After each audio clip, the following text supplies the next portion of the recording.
The Vorn homeworld looked nothing like Earth instead of blue oceans and green land. It had vast purple seas and mountain ranges that glowed with a soft orange light. At night the air was thicker, making June feel like he was walking underwater sometimes. The gravity was stronger too, making his steps heavy and slow. June had been on the Vorn homeworld for 3 months now, living in a specially prepared dwelling in the diplomatic district of the capital city. The building had been modified to have Earth-standard air and gravity inside, but June spent most of his time outside learning about Vorn culture and teaching them about humans. Dak had adjusted well to the alien world. The shield module provided by Chancellor Mav protected his systems from the strong electromagnetic fields, and the little robot had become something of a celebrity among the Vorn children who had never seen anything like him before. They followed Dak through the streets, making excited sounds whenever he performed simple tasks. Today was important. June and Dak were preparing for a special ceremony at the Great Hall of Understanding, the most sacred building in Vorn culture. Chancellor Mav had invited representatives from 20 different alien species to witness the signing of what was being called the Companion Treaty, the first interspecies agreement that recognized bonds between organic beings and synthetic ones. June adjusted his formal uniform in the mirror, checking that everything was perfect. Dak stood nearby, freshly polished, his metal body shining in the strange purple light that came through the windows. "Are you ready for this?" June asked his friend. Dak made his happy, chirping sound and tilted his head, the gesture that always made June smile even after all these years together. Chancellor Mav arrived to escort them to the ceremony. The tall Vorn leader wore ceremonial robes that shimmered with changing colors, his forearms decorated with symbolic jewelry that represented his high status. "The attack on your outpost was the galaxy's biggest mistake," Mav said as they walked toward the Great Hall, "but it has led to the galaxy's greatest understanding." June nodded, following the Chancellor through the winding streets of the city. They passed many Vorn who bowed respectfully to their leader and to June, something that still felt strange to him. What happened to Commander Tech? June asked. He had not heard about the fate of the Vorn who attacked Outpost Sigma 7. "He has been sentenced to restore balance." Mav said he will spend the next 20 years working as a caretaker for synthetic beings, helping to repair and maintain them. It is a punishment that fits his crime. June thought this was wise. It would teach Tech to respect beings like Dak far better than imprisonment would have done. The Great Hall of Understanding was enormous, its ceiling so high that June could barely see it, arching hundreds of meters above the floor. Thousands of beings from many different species filled the space, creating a mix of sounds and smells that was overwhelming at first. At the center of the hall stood a raised platform with 22 seats arranged in a circle, one for each of the species represented, plus 2 extras, one for June and one specially built for Dak. This was unprecedented. A synthetic being treated as an equal representative in galactic diplomacy. Chancellor Mav led them to their seats as the ceremony began. Each representative spoke briefly about their species' view of the bond between organic and synthetic life. Most had never considered it important before the Sigma 7 incident, but were now rethinking their positions. When it was June's turn to speak, he stood feeling the weight of every eye in the hall on him. "And Dak, 3 years ago I was assigned to a lonely outpost with only a standard service robot for company." He began, his voice carrying through the vast space. "I never expected that robot to become my friend. I never expected to care about a collection of metal and circuits as much as I care about Dak. But that is what happened gradually, day by day." The crowd was silent, listening intently. When Commander Tech and his soldiers attacked our outpost, they saw Dak as just a machine, something unimportant that could be damaged or destroyed without consequence. June continued. "They believed humans would not respond to protect one person and his robot. They were wrong because they failed to understand something fundamental about us." June looked down at Dak sitting in his special seat beside him. Humans form bonds not just with other humans but with anything capable of loyalty and friendship, whether those things are flesh and blood or metal and programming. Dak risked himself to protect me and, in doing so, showed a loyalty that many organic beings would envy in return. I and my entire species were willing to risk war to protect him. This is not weakness, as Commander Tech believed. It is our greatest strength." Chancellor Mav stood joining June on the platform. "The human speaks truth. The Chancellor said to the gathered representatives, "We Vorn value loyalty above all else. Yet we failed to recognize it in the bond between a human and his synthetic companion. This blindness led to conflict, when it should have led to understanding." Together, June and Chancellor Mav unveiled a document written in the languages of all 20 species. The companion treaty as it was signed by each representative, the hall filled with approving sounds from the diverse audience. Later that day after the ceremony, June and Dak stood on a balcony overlooking the city, watching the strange orange glow begin to spread across the mountains as night fell. Chancellor Mav joined them, looking pleased with the day's events. "Your story has spread throughout the galaxy," he told June, the human and his loyal robot who defeated an invasion force. "There are versions of it being told on every world, some more accurate than others." June smiled. "I hope the message spreads." With the story, the message, Chancellor Mav asked, "that loyalty and friendship transcend biology, that bonds can form between any beings capable of caring for each other." June explained, "and that anyone who fails to respect those bonds makes a dangerous mistake." Chancellor Mav made a sound of agreement, his mirror eyes reflecting the glowing mountains. "I have a gift for you both," he said, reaching into his robes. He produced a small medallion made of a shining metal that wasn't from Earth or the Vorn. Homeworld, it seemed to glow with its own inner light. The Chancellor carefully attached it to Dak's frame. "This is the mark of the bonded," he explained. "It is our highest honor, rarely given even to Vorn. It signifies that the wearer is recognized as a true companion with all rights and protections that status brings throughout Vorn space." June was speechless at the honor, but Dak seemed to understand the significance. The little robot stood straighter, his lights glowing brightly. "A year ago, I would not have understood giving such an honor to a machine, Chancellor," Mav admitted now. "I cannot imagine not giving it to Dak." 6 months later, June and Dak returned to Outpost Sigma 7, which had been rebuilt and expanded into a major hub for human Vorn scientific cooperation. As they stepped off the shuttle, June noticed many changes. The station was busier with both humans and Vorn working together. The atmosphere was friendly and productive. Captain Hana, now Admiral Hana, was there to greet them, her new rank insignia shining on her uniform. She hugged June and bent down to greet Dak. "You two have changed the galaxy," she said with a smile. "The companion treaty has been adopted by 15 more species since the ceremony."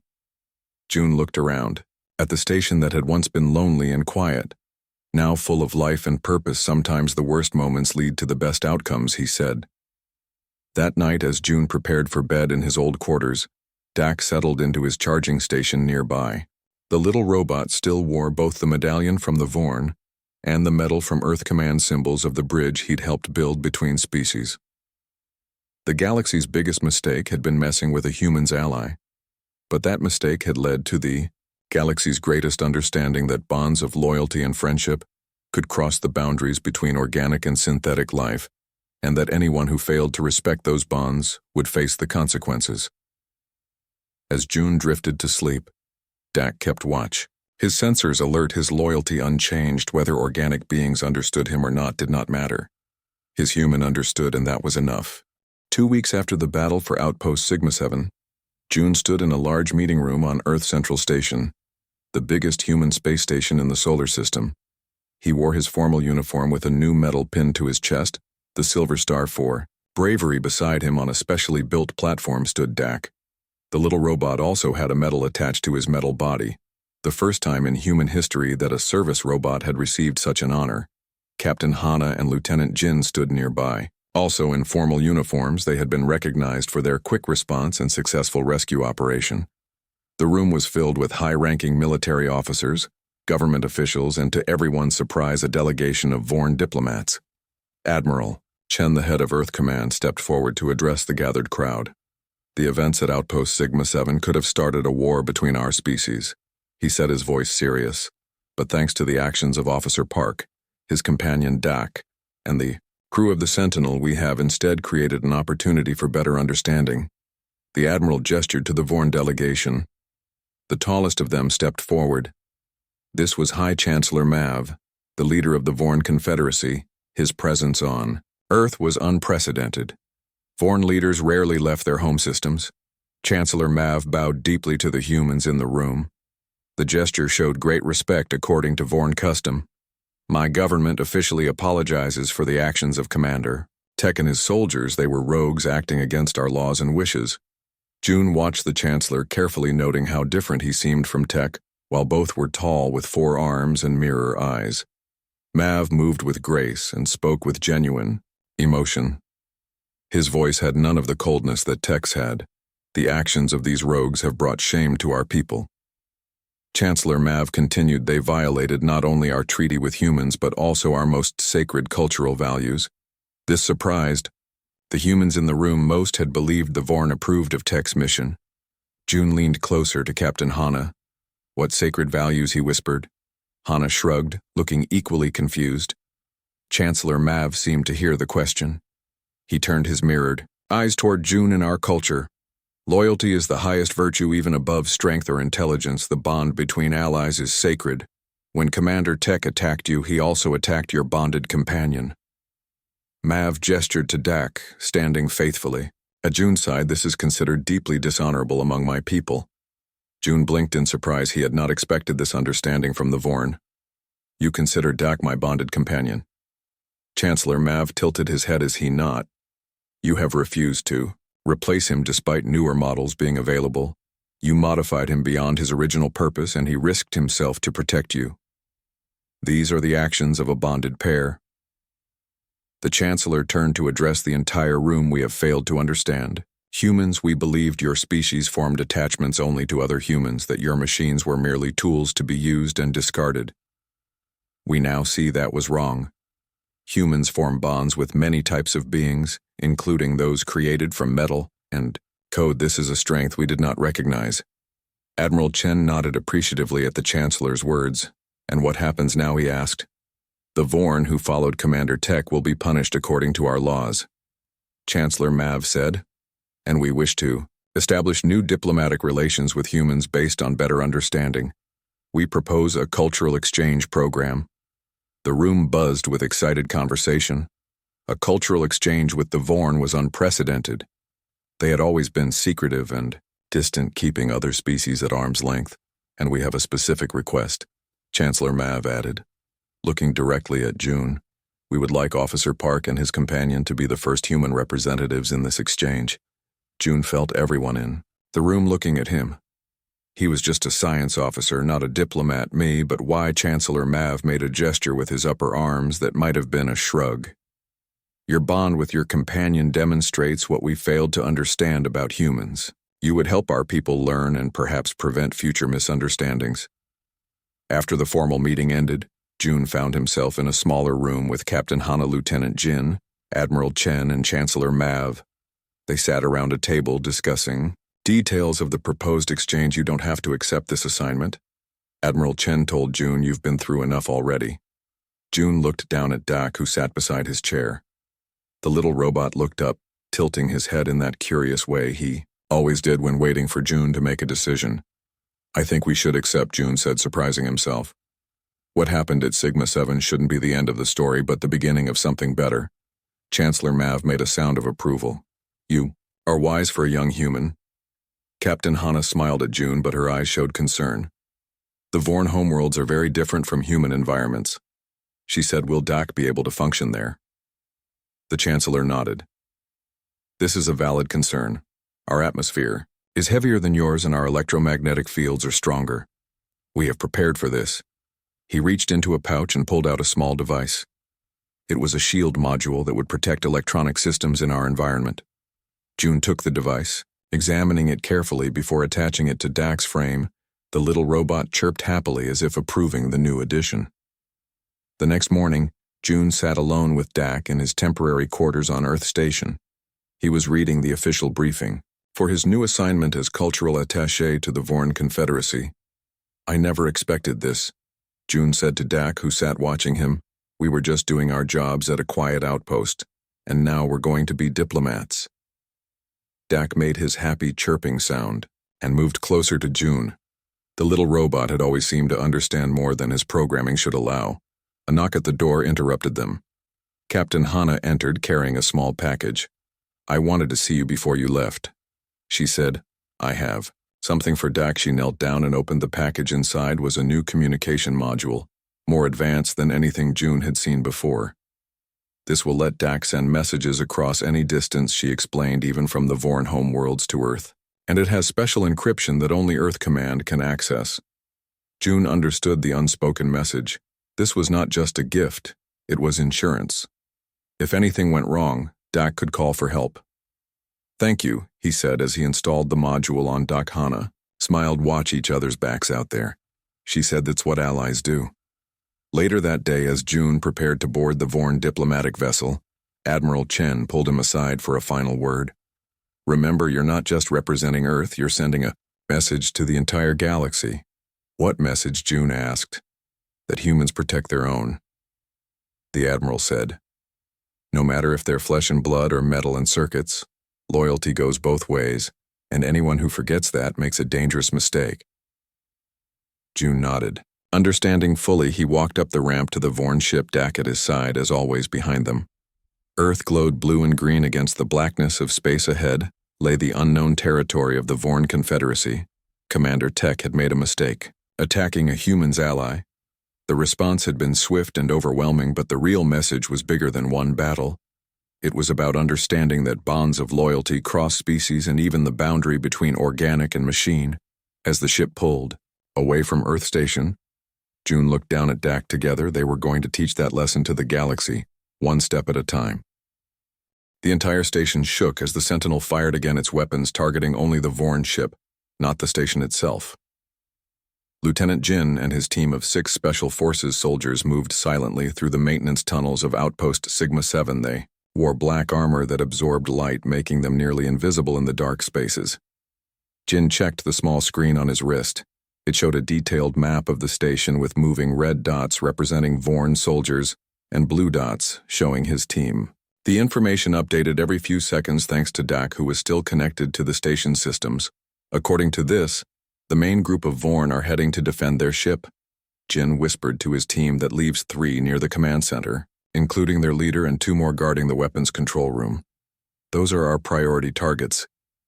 The team split into 2 groups, Jin leading 3 soldiers toward the command center, while the others moved to secure the weapons control room. They moved quickly but carefully, knowing surprise was their best advantage. Back in the command center, Commander Tech was shouting orders into his communication device, his usually calm face now twisted with anger. "Defend the ship," he yelled. "We cannot lose our escape route." He turned to June, who was now standing next to Dak, the small robot positioned protectively in front of his human friend. "Your captain is making a mistake. Tech said we outnumber her forces. We will destroy her ship and then there will be no escape for any of you." June stayed calm, watching as Tech grew more frustrated. "You still don't understand humans, do you?" he said quietly. "We don't need to escape."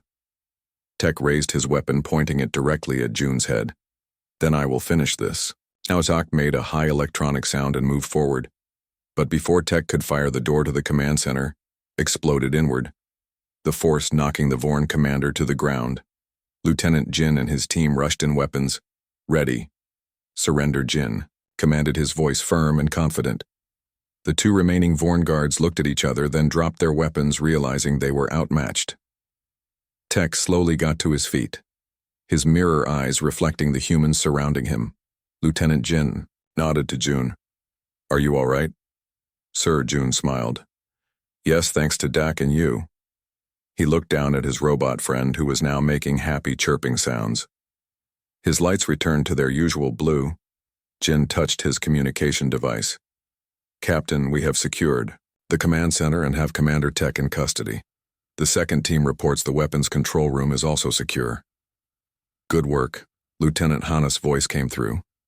"Clearly, continue securing the station. My sensors show several Vorn still on board, outside the station."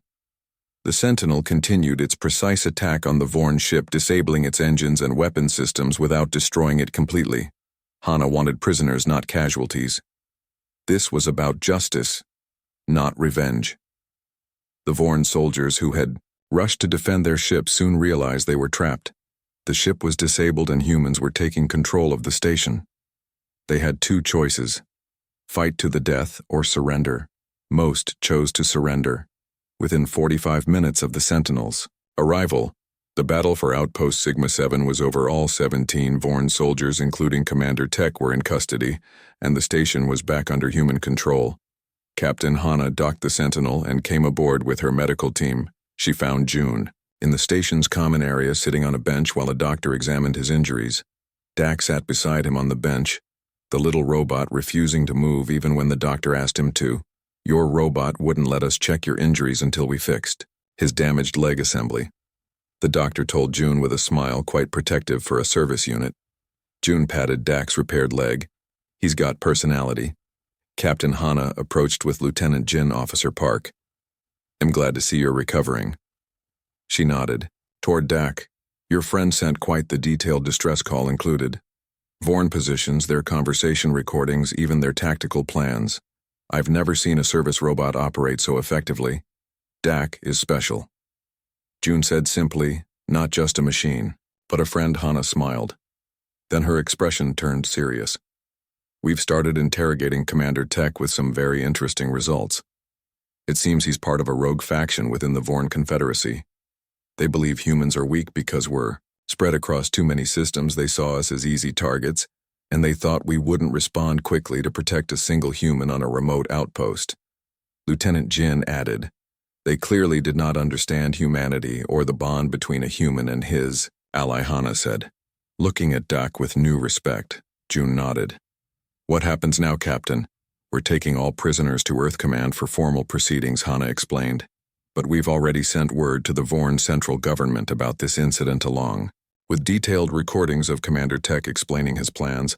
How did they respond? June asked, curious.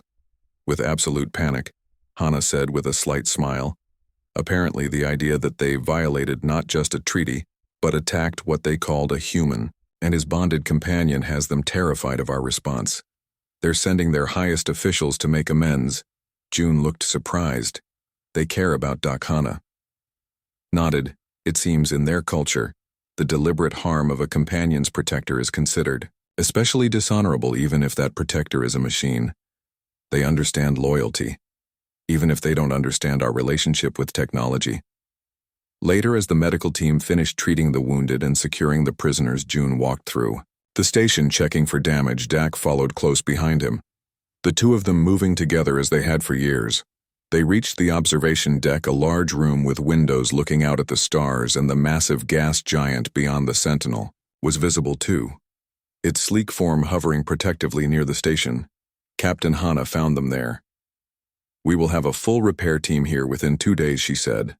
And Earth Command is asking if you'd like a transfer to a less isolated posting after. What happened? June looked out at the stars, then down at Dak. No thank you, Captain, this is our home now, isn't it? Dak. The little robot made his happy chirping sound and tilted his head. Hana smiled at the interaction. Earth Command is recommending you for a commendation, she told June, though technically it's Dak who saved the day. June shook his head. We saved each other, that's what friends do. The Vorn don't understand this, Hana said thoughtfully. In their culture, machines are tools, nothing more. They couldn't comprehend why we would respond so forcefully to protect one human and his robot. Then they should learn. June replied, his hand resting on Dak's metal body. Because if there's one thing humans won't tolerate, it's someone hurting our friends. No matter what form those friends take. As the stars continued their slow dance outside the window, June and Dak stood together looking out at the universe that had just learned an important lesson about humanity, while on the Sentinel, Commander Tech sat in a holding cell, beginning to understand the grave mistake he and his soldiers had made when they hurt a human's loyal ally. Captain Hana Kim stood on the bridge of the Earth battlecruiser Sentinel, her back straight and her eyes fixed on the large screen in front of her.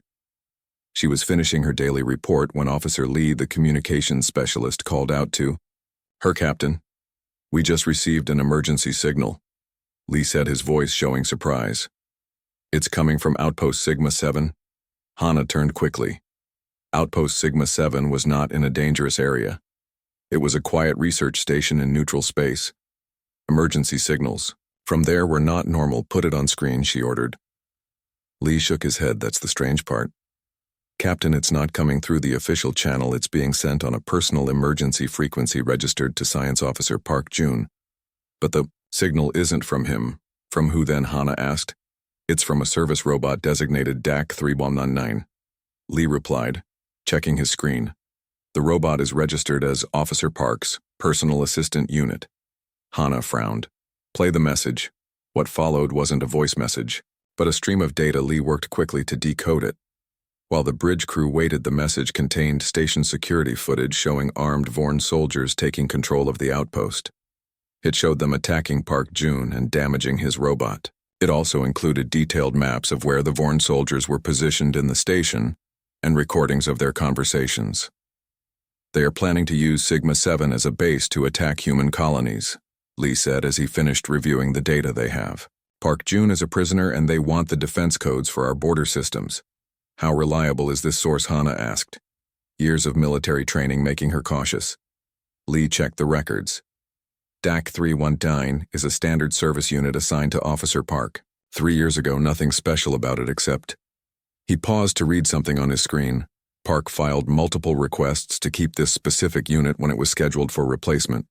He claimed it was perfectly functional, despite being 2 generations. Behind Hana understood some officers grew attached to their service robots, especially in lonely assignments like Sigma-7. This wasn't just a machine sending an alert. This was Jun's friend trying to save him.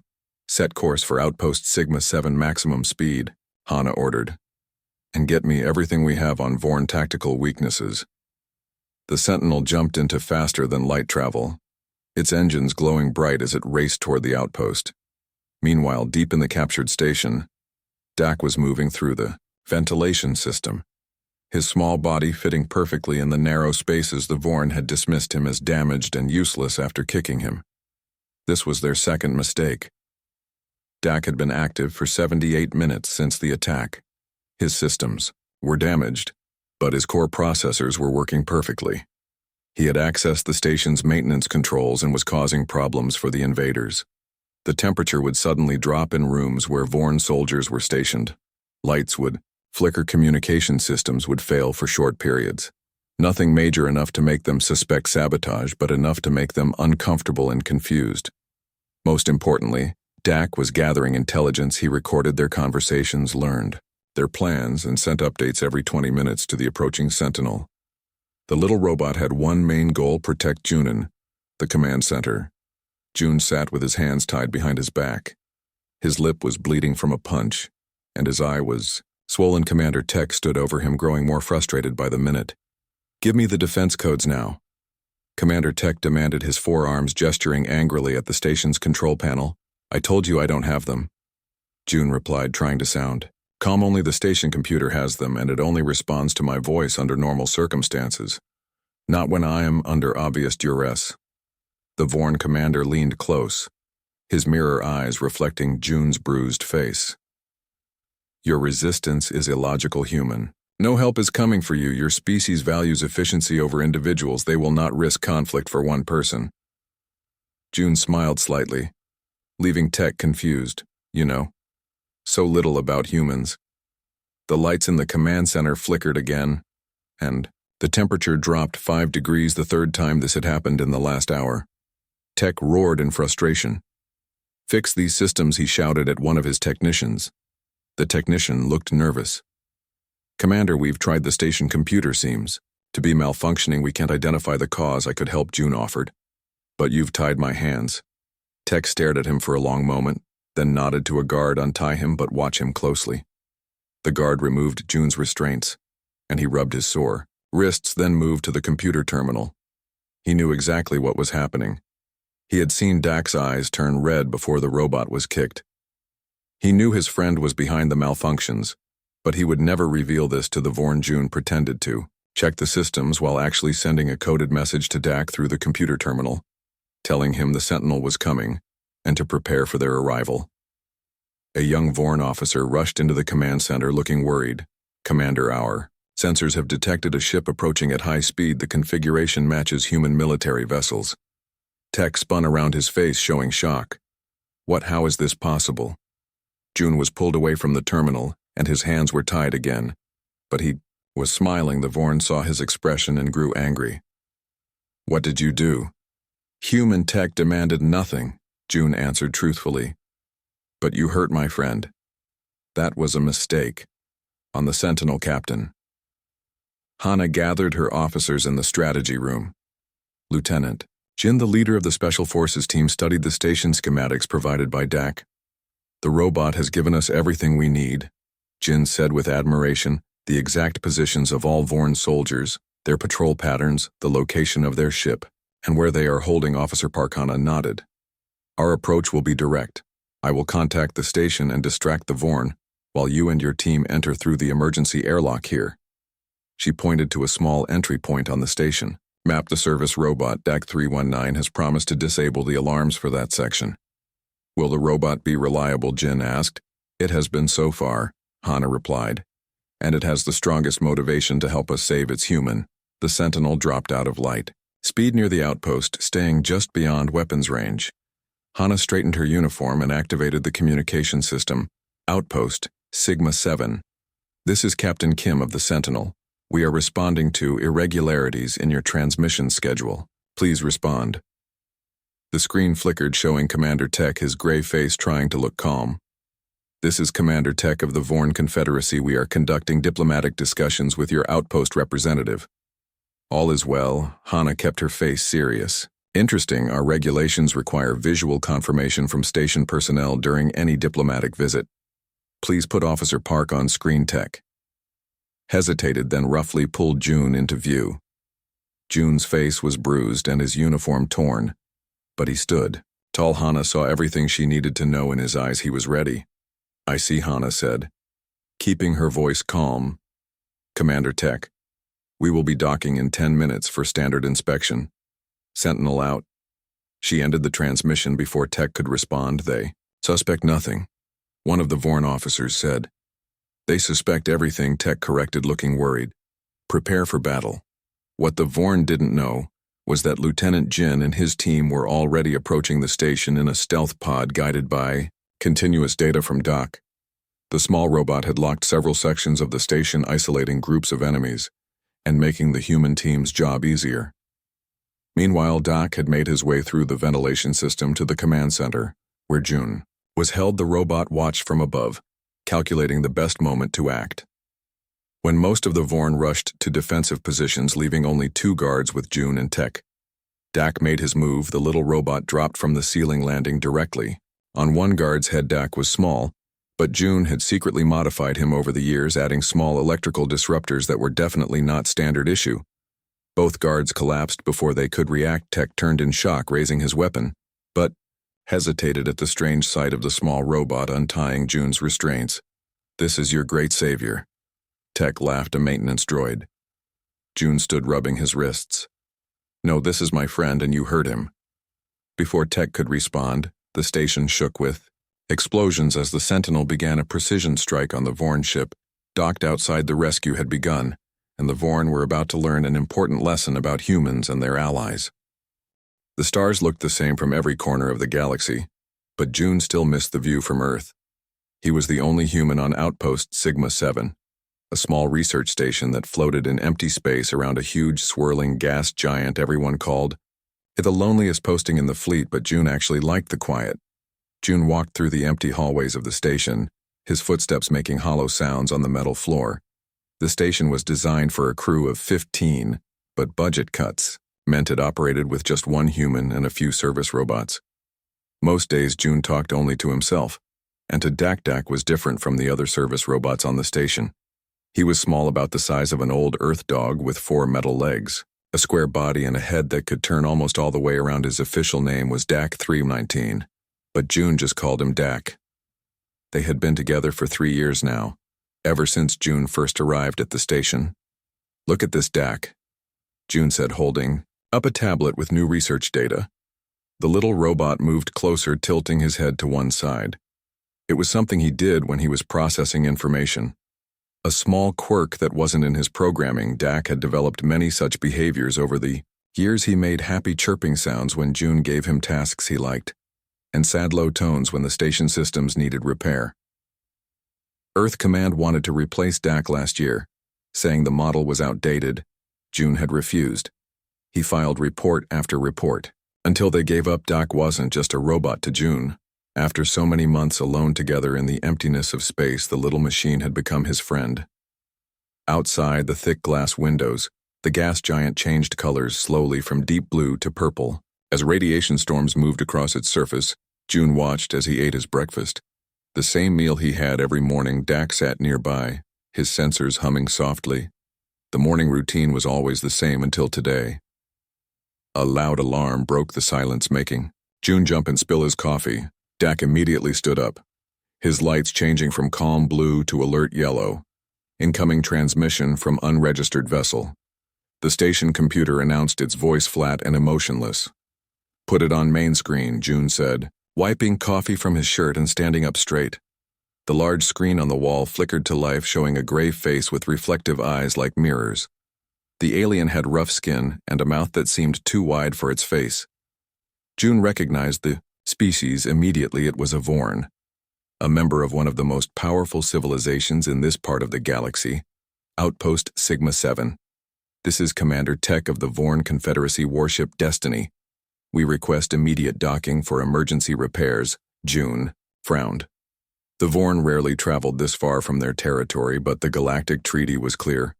All stations must provide aid to ships in distress, even those from other species. "This is Science Officer Park." June replied, trying to sound confident and professional. "Our station is ready to offer assistance. Please send your ship details and crew count for our records." The alien seemed to hesitate for a moment. There was something in those mirror eyes that made Dak move closer to June, as if sensing something was wrong. "We have a crew of 12.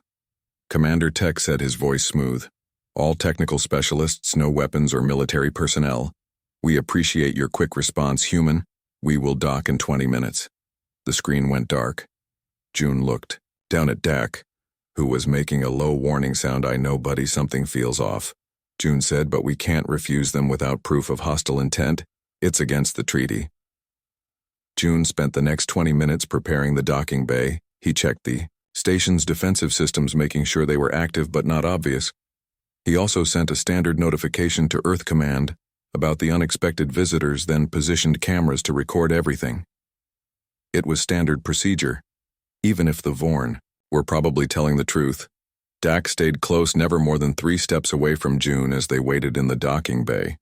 June had noticed years ago that the robot seemed protective, almost like a guard dog from old Earth stories. The docking bay doors opened with a hiss of air as pressure equalized between the station and the Vorn ship. It was larger than June expected, sleek and dangerous looking. Not the kind of vessel usually used for scientific missions. June felt his heart beat faster but kept his face calm. Commander Tech was the first to step through the airlock. He was tall, almost 7 feet, with 4 arms instead of 2. Like in the transmission, his skin was gray and rough. Like stone, behind him came more Vorn, 8 of them, not 12 as claimed. They wore what looked like armor, not the clothes of technical specialists. "Welcome to Outpost Sigma-7, June said, following protocol, despite the alarm bells ringing in his mind. "We have repair facilities in Section 3. If you'd like to." Commander Tech raised one of his 4 hands, stopping June's words. "We appreciate your hospitality." Human. His voice sounded different in person, colder and more mechanical. The Vorn behind Tech spread out, moving around the docking bay, not staying together like visitors should. June noticed they were examining the station's layout and systems. 3 of them disappeared down the main corridor without asking permission. Dak pressed against June's leg, making that low warning sound again. "Something wrong with your machine?" Commander Tech asked, looking down at Dak with what might have been disgust. "No," June said quickly. "Dak is functioning perfectly. Just routine system checks." Commander Tech made a sound that might have been a laugh. "Your outpost has been chosen for a special purpose." "Human, what purpose?" June asked, trying to keep his voice steady. "The human territories have resources our people require," Commander Tech said bluntly. "Your station will serve as our first forward operating base." June felt cold fear spread through his body, but years of training kept him standing tall. "This outpost is protected under the Galactic Treaty. Any hostile action would trigger immediate response from Earth Command." Commander Tech's mouth stretched into what looked like a smile. By the time Earth Command responds, we will be established here, and you will provide access codes to disable your orbital defenses. 2 Vorn guards moved toward June, their hands reaching for weapons. Dak suddenly darted. Between them and June, his small frame somehow looking brave despite his size. "Is this your protector, human pathetic?" one of the guards said with a harsh laugh. The guard kicked Dak hard, sending the small robot flying across the floor with a crash. Dak made an electronic sound of pain that June had never heard before. It twisted something in June's chest, making anger replace his fear. As the guards grabbed June's arms and dragged him toward the command center, June looked back at Dak, lying damaged. On the floor, the little robot's lights flickered, then changed from blue to deep angry red. No one noticed this change. No one saw Dak quietly connect to the station systems. No one realized what happens when someone hurts a human's loyal companion. The HFY Vorn had made a terrible mistake, one the galaxy would soon talk about for years to come.